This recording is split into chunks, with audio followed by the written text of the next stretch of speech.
आप देख रहे हैं अनहोनी। तो चलिए बढ़ते हैं आज की इस कहानी की ओर। सारे ज़रूरी सामान और खाने पीने की कुछ चीज़ें लेकर रमेश दूसरे शहर की ओर कार के स्टीयरिंग में हाथों को जमाए कुछ रोमांचित कर देने वाले गाने को सुनते हुए निकल पड़ा उस नई जगह जहां अभी अभी उसका तबादला हुआ था। रास्ते में गाड़ियों की तादाद और भीड़ भी काफी थी। शाम ढलकर रात होने जा रही थी। रातों में अकेले तो सफर काटने वाला नहीं था वो, इसलिए गुनगुनाते और अपने दोस्तों से कॉन्फ्रेंस कॉल पर बातें करते और आने की सूचना देते हुए हाईवे से होकर निकल रहा था। रात भर का सफर और वो भी अकेले जाना आसान नहीं होता।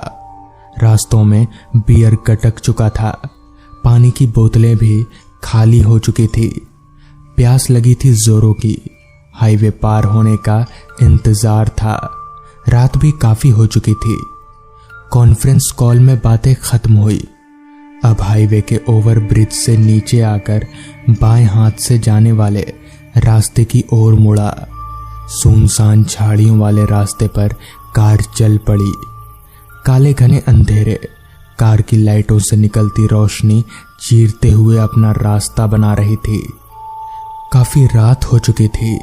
रास्तों में ना कोई घर और ना ही कोई तालाब नजर आ रहा था। शिट, अब पानी भी खत्म हो गया, अब क्या करूं? कहता हुआ बियर के बोतल को छूने लगा, पर वो भी खाली सी महसूस होने लगी। 2 बजे का समय और रास्ता भी अकेले काटना मुश्किल था। साथ ही साथ मोबाइल के सिग्नलों ने भी साथ छोड़ दिया। जाना था शहर से 210 किलोमीटर आगे। आधे से ज्यादा रास्ता तो निकल चुका, पर भूखे प्यासे शरीर कब तक साथ दे, यही सब सोचता हुआ आगे बढ़ा जा रहा था।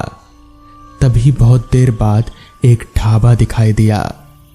चलो कुछ तो मिला, कहते हुए कार वहां जाकर रोका और निकलकर ढाबे में रखे चौपाई पर जाकर बैठ गया। काफी लंबा रास्ता अभी बचा है, करीब 50 किलोमीटर, पर थोड़ा आराम तो मिला। ये बातें सोचते हुए अपने चेहरे को रुमाल से पोंछ ही रहा था कि तभी महसूस हुआ कि कोई उसके हाथों को छू रहा है। तुरंत चेहरे से रुमाल हटाकर सामने देखा तो एक जवान लड़का करीब 20 साल का उससे पूछ रहा था, क्या चाहिए साहब? देखने में थोड़ा सांवला सा था। उसके वेशभूषा बहुत ही पुराने जमाने के लग रहे थे, जैसे उसका अब ट्रेंड ही नहीं रहा हो। चाय, एक गिलास पानी, बियर की ठंडी बोतल और साथ में तंदूरी कबाब लाना। सारी बातों को बिल्कुल उपेक्षा करते हुए रमेश ने खाने का आदेश दे दिया। आखिर भूख लगने पर कुछ भी सूझता नहीं किसी को। उस लड़के के जाने के बाद रमेश ने गौर से उस ढाबे को देखा। अच्छा सुंदर सजा हुआ था। चारों तरफ पर लाइटों के अंदर आग जैसी जलती रोशनी दिखी। चारों तरफ नजर घुमाने पर बिजली के सारे उपकरणों में ऐसा ही महसूस हुआ। सामने बैठा एक शख्स चेहरे पर टॉवल डालकर बैठा था। हाथों को चौपाई पर टिकाकर उसके दोनों पैर हिल रहे थे और टॉवल से ढका सर घुमा रहा था। अजीब ही समय था। रात का अंधेरा, सुनसान रास्ते और झाड़ियों के बीच से होकर निकलना कोई मामूली बात तो न थी। अचानक दूर एक आदमी पर नजर पड़ी जो एक छोटी सी डबली हाथों में लिए आंखें बंद करके जमीन पर बैठा था। ढाबे वाले लड़के ने सारे खाने पीने की व्यवस्था करने के बाद रमेश के सामने रखी और जाने लगा। सुन छोटू, रमेश ने आवाज लगाई। इस पर वो लड़का बोला, हाँ भैया बोलिए। थोड़ा सा खाना सामने उस भिखारी को भी दे दे मेरी तरफ से। इस पर वो लड़का बोला, कहाँ, कौन भिखारी?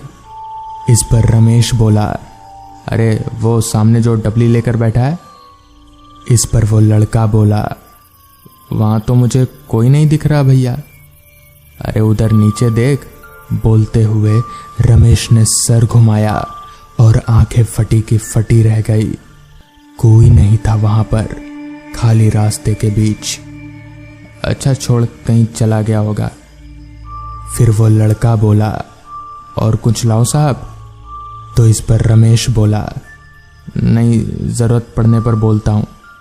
जैसे ही उसने जलापान लेने की तैयारी की, पहला निवाला लेने ही वाला था, सामने बैठे व्यक्ति के पैर जले हुए और फूटते हुए फोड़े दिखने लगे, जो अब तक बिल्कुल ठीक थे। हाथों में काले लकीर दिख रहे थे और गड्ढे भी। समझ कुछ नहीं आ रहा था। भूख, प्यास और अब डर परेशान करने लगा। छोटू, छोटू, रमेश ने आवाज लगाई। क्या हुआ साहब? कहते हुए छोटू सामने आकर खड़ा हो गया। उसके सामने आते ही रमेश के हाथ पैर कांपने लगे, क्योंकि उसकी नजरें छोटू के पैरों पर थी, जो बिल्कुल उल्टे और जले हुए थे। तुरंत सब कुछ छोड़ छाड़ कर वो कार की ओर भागा और तेज रफ्तार से गाड़ी चलाने लगा। आखिर क्या था वो? कहाँ रुक गई थी मेरी गाड़ी? और वो लोग कौन थे? अनगिनत सवाल मन में चल रहा था। यही सब सोचते हुए वो अपने नए शहर पहुंच गया और चैन की सांस ली। पहुंचकर सबसे पहले सुबह सुबह अपने दोस्त सुरेंद्र के घर पहुंचा। वो क्राइम अखबार का रिपोर्टर था। रमेश उसे सारी बात बताने ही वाला था, पर सुरेंद्र ने उसे आराम से बैठने की सलाह दी। कुछ देर आराम से बैठने के बाद एक अखबार के बंडल के सबसे ऊपर अखबार, जो 3 साल पुरानी थी, उस पर नजर गई। उस अखबार को देखकर वो हैरान था और सुरेंद्र से अखबार का वो पेज देखने की गुजारिश करने लगा। अखबार पढ़ने के बाद रमेश के पैरों तले जमीन खिसक गई और वो दोनों हाथों से अखबार को पकड़े हुए बिल्कुल एकटक मुंह खोलकर देखने लगा। क्या हुआ? कहाँ खो गए? सुरेंद्र ने आंखों के सामने हाथ फेरते हुए कहा। क्या हुआ? कहाँ खो गए? सुरेंद्र ने आंखों के सामने हाथ फेरते हुए कहा। तुरंत रमेश की आंख खुली। हाथ में रखे अखबार को दिखाते हुए उसने कहा,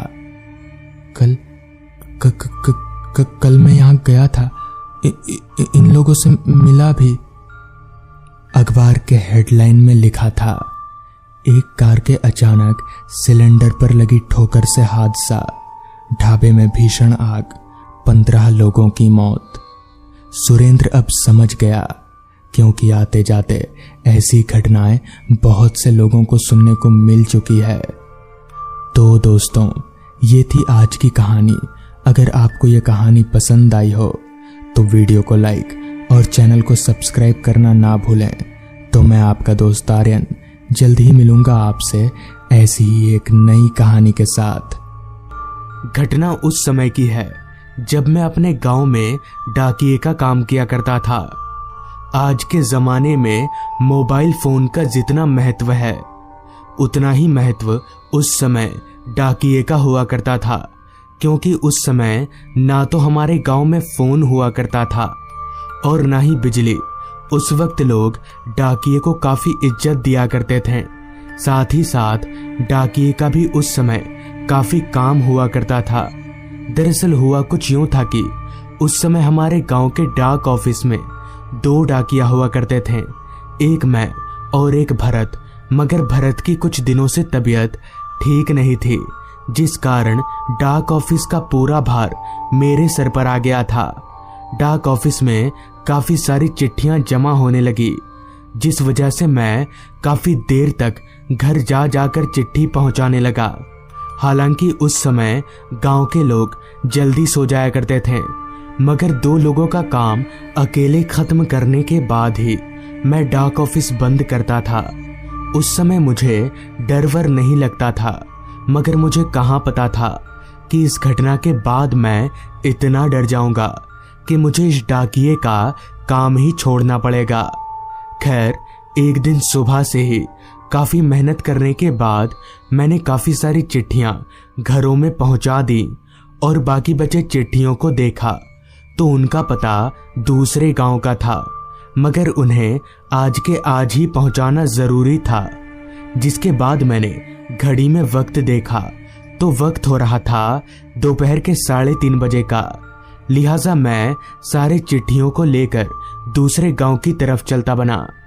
हमारे गांव से सामपुर गांव पैदल चलकर जाने में करीब 1 घंटे का वक्त लगता था, तो अभी मुझे काफी पैदल चलना पड़ेगा।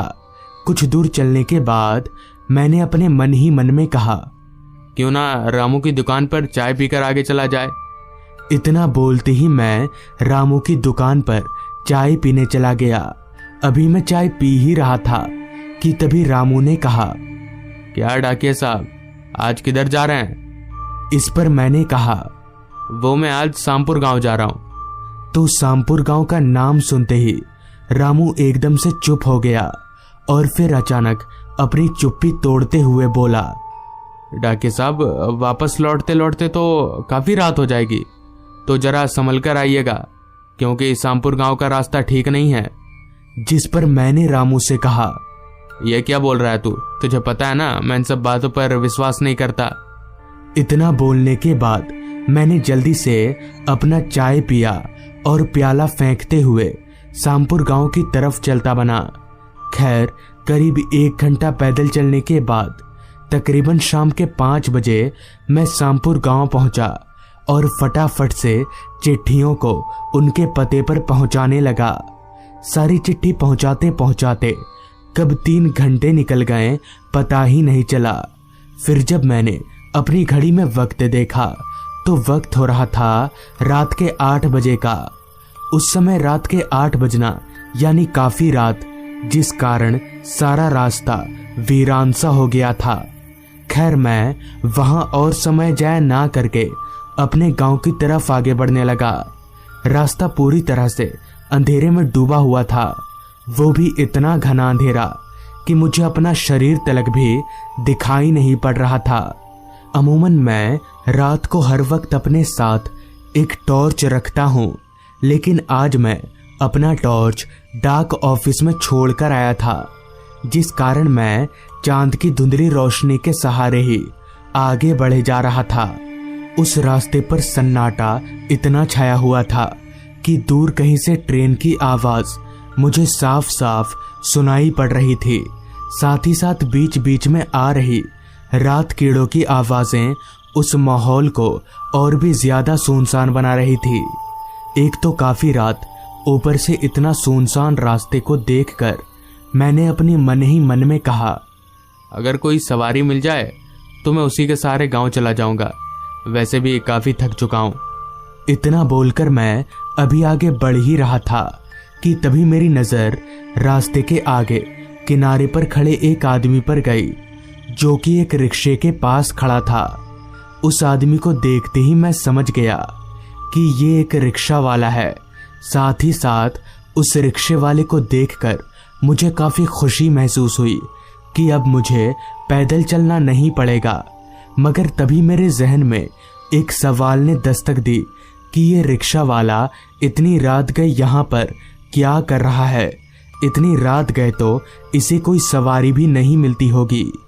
खैर मुझे उससे क्या, मुझे तो घर जाने से मतलब था। तो मैं चलकर उस रिक्शे वाले के पास गया तो मुझे अपने पास आता देख उस रिक्शे वाले ने कहा, कहाँ जाना है बाबू साहब, आइए मैं छोड़ देता हूँ। इस पर मैंने जवाब दिया, वो मुझे कालपुर गांव जाना है। जिस पर उस रिक्शा वाले ने कहा, हाँ हाँ बैठिए मैं ले चलता हूँ। जिसके बाद मैं उस रिक्शा वाले की रिक्शा में चढ़कर बैठ गया और मेरे बैठते ही रिक्शा वाले ने रिक्शा को आगे बढ़ा लिया और हम अपने गांव की तरफ आगे बढ़ने लगे। रास्ते के दोनों तरफ घने जंगल होने के कारण जंगलों से तरह तरह की जंगली जानवरों की आवाजें आ रही थी। मैं भूत प्रेत से तो नहीं डरता था, मगर जंगली जानवरों से डरता था। खैर अभी हम आगे बढ़ ही रहे थे कि तभी उस रिक्शा वाले ने कहा, बाबू साहब आप सामपुर गांव चिट्ठी बांटने गए थे? तो आपने मदन लाल को चिट्ठी क्यों नहीं दिया? जिस पर मैंने जवाब दिया, हाँ, मदन लाल के नाम से तो एक चिट्ठी आई है, मगर मैं जब उसके घर देने गया तो उसके घर पर कोई भी नहीं था। फिर जब मैंने आसपास से पूछा तो लोगों ने बताया कि मदन लाल की मौत कुछ दिन पहले ही हो गई है और वो अपने घर पर अकेला रहता था, जिस कारण ना तो कोई चिट्ठी लेने वाला था और ना ही मैंने दिया। लेकिन आपको कैसे पता चला? इस पर वो रिक्शा वाला कोई जवाब ना देकर हंसने लगा। तो मैंने उससे दोबारा कुछ नहीं पूछा। अभी हम आगे बढ़ ही रहे थे कि तभी ना जाने क्यों मुझे काफी तेज नींद आने लगी, वो भी इतनी कि मैं अपने पलकों को खोलकर रख तलक नहीं पा रहा था। अचानक नींद मुझ पर इस कदर हावी हो गया कि मैं रिक्शे पर बैठे बैठे ही सो गया। फिर जब मेरी आंख खुली तो आगे का नजारा देखकर मेरे होश उड़ गए और मेरा सर घूमने लगा, क्योंकि रिक्शा बहुत तेजी से चल रही थी और रिक्शा चलाने वाला कोई नहीं था। मतलब कि रिक्शा अपने आप ही चल रही थी। मगर ये कैसे हो सकता है? और तो और वो रिक्शा वाला गया तो गया कहाँ? अभी मैं ये सोचकर काफी हैरान हो ही रहा था कि तभी मुझे आवाज आई, बाबू साहब, मैं वही मदन लाल हूँ। उस आवाज को सुनकर मैं एकदम से चौंक गया और मैंने जब अपनी निगाहें उस आवाज की ओर घुमाई तो मैंने जो देखा उसे देखकर मेरे हाथ पैर कांपने लगे, क्योंकि वो रिक्शा वाला हवा में उड़ते हुए मेरे साथ चल रहा था, मगर अब उसका पूरा चेहरा कुचला हुआ नजर आ रहा था और उसकी आंखें बाहर लटक रही थीं। अभी मैं उसे देखकर कांप ही रहा था कि तभी अचानक काफी रफ्तार से चल रही रिक्शा एकदम से रुक गई और मेरे सामने वो रिक्शा वाला यानी कि मदन लाल की आत्मा आकर खड़ी हो गई। डर इस तरह से मेरे ऊपर हावी हो चुका था कि मेरे हाथ पैर फूलने लगे थे कि तभी मदन लाल की आत्मा ने कहा, आज से 6 दिन पहले मैं रात के वक्त इसी रास्ते पर रिक्शा चला रहा था। तभी अचानक एक पेड़ मेरे ऊपर आ गिरा, जिस कारण मौके वारदात पर ही मेरी मौत हो गई। मगर ये खबर मेरे घर वाले नहीं जानते, क्योंकि मेरे घर वाले यहाँ से काफ़ी दूर दूसरे गांव में रहते हैं।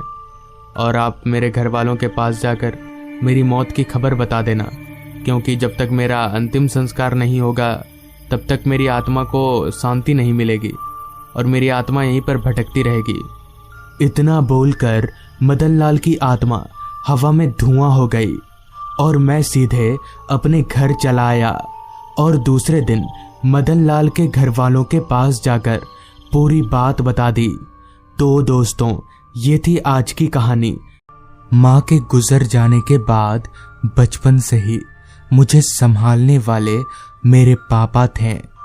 मेरा सारा कुछ पापा ही देखते थे, पर पापा का काम कुछ ऐसा था कि उन्हें कभी कदार घर से दूर दूसरे शहर में भी रहना पड़ता था। इस दौरान पापा मुझे अपने गांव छोड़ जाते, जहां मैं अपने दादा दादी के साथ रहता। एक बार की बात है, तब मेरी उम्र यही कोई 14-15 साल की रही होगी। पापा को फिर से एक बार काम के सिलसिले में दूसरे शहर जाना पड़ा और मुझे गांव आना पड़ा। ऐसा नहीं है कि मुझे गांव में रहना पसंद नहीं था, पर यहाँ दिक्कत ये थी कि मेरी उम्र के ज्यादा लड़के नहीं थे, बस एक आध मेरे दोस्तों को छोड़कर, और वो भी स्कूल चले जाते, तो मैं दिन भर अकेला पड़ जाता। इसी तरह से जैसे तैसे मेरे दिन कट रहे थे। तभी एक शाम जब हम लोग गांव में खेल रहे थे, तो मेरे एक दोस्त विशाल ने मुझसे कहा, अरे अनिकेत, कल बगल के गांव में क्रिकेट टूर्नामेंट है, रात में देखने चलेगा क्या? मैं शुरू से ही क्रिकेट का दीवाना था, जिस पर मैंने कहा, पर दादाजी रात में जाने देंगे? इस पर विशाल बोला, देख ले मना कर, अगर जाने दे दें तो बढ़िया है। जिसके बाद हम सारे अपने अपने घर चले गए और मैंने दादाजी को मनाना शुरू कर दिया। पहले पहले तो दादाजी नहीं मान रहे थे। उन्होंने साफ मना कर दिया कि रात में कहीं जाने की जरूरत नहीं। मगर मैंने जब उनसे जिद की, 2-4 बार झूठ मूठ कर रोया तो वो मान गए और मुझे जाने की इजाजत दे दी। मैं काफी खुश हो गया और उस रात खाना पीना खाकर सो गया। अगला दिन जैसे तैसे पार हुआ और शाम होते ही हम 3 दोस्त, मैं, विशाल और रोहित, हम लोग बगल के गांव क्रिकेट टूर्नामेंट देखने निकल पड़े। ठंडी का मौसम था, जिस वजह से शाम को ही थोड़ा थोड़ा अंधेरा होना चालू हो गया था। बगल का गांव हमारे गांव से काफी दूर था, तो जाते जाते ही 7 बज गए। तब तक टूर्नामेंट शुरू हो चुका था। खैर, हम तीनों दोस्त वहीं बैठकर मैच का मजा लेने लगे। इसी तरह बैठे बैठे कब 4 घंटे गुजर गए पता ही नहीं चला। रात के ठीक 10 बजे विशाल बोला, अरे भाइयों, जरा समय तो देखो, 10 बज चुके हैं। अब टूर्नामेंट तो खत्म हो गए नहीं, चलो हमें घर चलना चाहिए। तो इस पर मैंने कहा, अरे टूर्नामेंट खत्म कहाँ हुआ है अभी? तो इस पर रोहित बोला, टूर्नामेंट तो रात भर चलेगा, रात भर यहीं बैठेगा क्या? हालांकि मेरे जाने का मन नहीं था, पर मेरे सभी दोस्त जा रहे थे तो मुझे भी जाना ही पड़ेगा।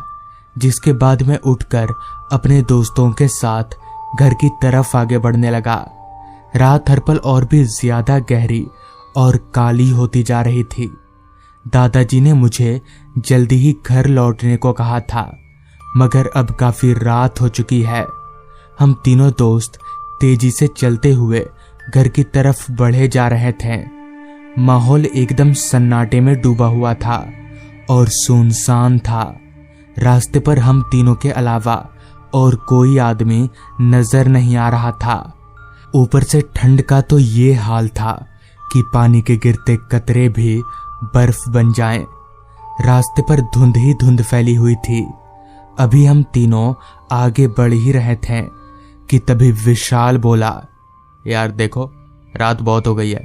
अगर हम लोग सीधे रास्ते से घर जाएंगे तो काफी समय लगेगा।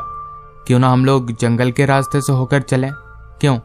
विशाल की बात सुन मैं तुरंत तैयार हो गया, मगर पता नहीं क्यों रोहित जंगल वाले रास्ते का नाम सुन थोड़ा घबरा सा रहा था। पर किसी तरह से मैंने और विशाल ने मिलकर उसे मना लिया, जिसके बाद हम तीनों ने वहीं से जंगल वाला रास्ता पकड़ लिया और घर यानी अपने गांव की तरफ आगे बढ़ने लगे। जंगल के अंदर पूरा अंधेरा फैला हुआ था। अच्छी बात तो ये थी कि हम लोग अपने साथ एक एक बैटरी टॉर्च लेकर निकले थे, तो उससे ज्यादा तकलीफ नहीं हो रही थी। मगर ठंड वो जंगल के अंदर काफी तेज लग रही थी। ऊपर से रात कीड़ों की आवाजें हर पल ये एहसास दिला रही थी कि रात काफी हो गई है। हालांकि मैं डरता नहीं हूं, मगर कहीं ना कहीं उस माहौल में थोड़ा डर लग रहा था। तभी मेरी नजर रोहित पर गई तो वो कांप सा रहा था, जिस पर मैंने कहा, क्या हुआ रोहित, तू इतना क्यों डर रहा है? तो इस पर रोहित बोला, कुछ नहीं यार, बस गांव वालों के मुंह से सुना था कि यहाँ किसी चुड़ैल का वास है। तो इस पर सबसे आगे चल रहे विशाल ने कहा, वो तो मैंने भी सुना है, पर ये सब कुछ होता नहीं है। तो इस पर मैंने भी अपना साहस दिखाते हुए कह दिया, मैं भी ये सब चुड़ैल वगैरह में विश्वास नहीं करता। शहर में तो लोग इन सब बातों पर हंसते हैं। और इतना कहकर हम लोग आराम आराम से चलते रहे। रात हर पल काली और गहरी होती जा रही थी और जैसे जैसे समय बढ़ रहा था, ठंड भी धीरे धीरे जोर पकड़ रही थी। अभी हम तीनों दोस्त एक साथ में आगे बढ़ ही रहे थे। देख अनिकेत, ये मजाक का समय नहीं है, सर पर मत मार। इस पर मैंने कहा, मैं क्यों तेरे सर पर मारने जाऊंगा? मुझे लगा शायद रोहित मुझे डराने की कोशिश कर रहा है, इसलिए मैं कुछ नहीं बोला और चुपचाप चलता रहा। अभी मैं चल ही रहा था कि तभी मेरे कंधे पर विशाल की तरफ से कुछ महसूस हुआ। मैं समझ गया कि अब विशाल भी मुझे डराने की कोशिश कर रहा है। जिस पर मैंने विशाल से कहा, क्या यार, अब तू भी डराने की कोशिश कर रहा है? इस पर विशाल बोला, मैं क्यों डराने लगा? विशाल की बात सुन मैं थोड़ा कंफ्यूज हो गया, क्योंकि भले रोहित मुझसे झूठ बोल ले मगर विशाल कभी मुझसे झूठ नहीं बोलता। मैं थोड़ा सहम गया। अभी मैं ये सब सोच ही रहा था कि तभी रोहित एकदम से बोला, भाइयों पीछे देखो, कोई है। रोहित की बात सुन मैं और विशाल पीछे पलटे तो पाया कि हमारे ठीक पीछे एक औरत खड़ी है। उस औरत का चेहरा उसके घूंघट से ढका हुआ था, जिस पर मैंने रोहित से कहा, तो फिर इसमें डरने वाली कौन सी बात है, तू ऐसे क्यों बोला? तभी उस औरत ने कहा, जी मुझे जरा गांव तक जाना है, आप लोग जा रहे थे तो मैं सोची आप लोगों के साथ साथ चली जाऊंगी। तो इस पर विशाल बोला, ठीक है आप चलिए हमारे साथ। जिसके बाद हम चारों यानी हम तीनों दोस्त और वो औरत, हम लोग गांव की तरफ आगे बढ़ने लगे। रोहित अभी भी काफी डरा हुआ था, जो उसके चेहरे से साफ झलक रहा था। कहीं ना कहीं ये बात मेरे भी दिमाग में खटक रही थी कि आखिर ये औरत इतनी रात गए जंगल में क्यों आई। मगर कुछ ना बोलते हुए हम लोग आगे बढ़ते रहे। पूरा का पूरा जंगल एक शोर से गूंज रहा था, उस औरत के पैरों में बंधी पायल के शोर से। अभी हम लोग आगे बढ़ ही रहे थे कि तभी अचानक मेरे हाथ से बैटरी टॉर्च छूटकर जमीन पर जा गिरा। अपना बैटरी टॉर्च उठाने के लिए मैं नीचे झुका, तभी टॉर्च की रोशनी में मुझे उस औरत के पैर नजर आए, जो कि पीछे की ओर मुड़े हुए यानी उल्टे थे। मेरा पूरा दिमाग हिल गया। आखिर ये कैसे हो सकता है?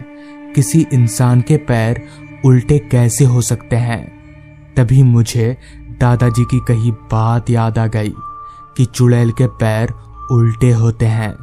मैं तुरंत ऊपर उठा और पीछे पलटा तो पीछे का नजारा होश उड़ा देने वाला था। अब उस औरत के चेहरे पर से घूंघट हट चुका था और उसका चेहरा बहुत ही खौफनाक नजर आ रहा था। यह नजारा मेरे साथ साथ विशाल और रोहित ने भी देखा। तभी विशाल जोर जोर से हनुमान चालीसा पढ़ने लगा और हम लोग तेजी से वहां से भागकर गांव आ गए। बाद में पता चला कि दरअसल उस औरत ने बहुत पहले उस जंगल में आत्महत्या की थी।